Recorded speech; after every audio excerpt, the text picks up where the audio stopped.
ক্রামাদিপাড়া বান্দরবান থেকে প্রায় 25 কিলোমিটার দূরে চিম্বুক পাহাড়ের অবস্থান। চিম্বুক পাহাড় থেকে 5 থেকে 6 কিলোমিটার দূরে এই ক্রামাদিপাড়া। পাহাড়ের কোলে ছিমছাম নীরব মুরু জনগোষ্ঠীর একটি গ্রাম, যেখান থেকে পৃথিবীর নবীনতম ধর্ম ক্রামাদি ধর্ম সৃষ্ট হয়েছিল। 1965 সালে মে মাসের কোনো এক রবিবার পূর্ণিমার রাতে মেনলি মরুয়ের জন্ম, যিনি মাত্র 17 বয়সে ক্রামাদি নামে একটি নতুন ধর্ম সূচনা করেন।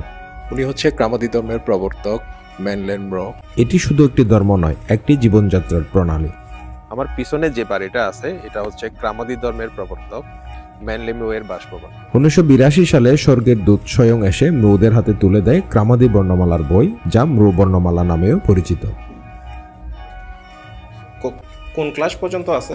শিশু থেকে ক্লাস 3 পর্যন্ত। আজ ক্রামাদি ধর্ম এই পাহাড়ি অঞ্চলে সীমাবদ্ধ নেই, বরং পার্শ্ববর্তী দেশ ভারত ও মিয়ানমারেও এটি পরিচিতি লাভ করেছে। ভারত ও মিয়ানমারের পাহাড়ি এলাকা, গ্রাম্য জীবন ও মৃ ধর্মের অনুরাগীরা ক্রামাদি ধর্ম অনুসরণ করে থাকে।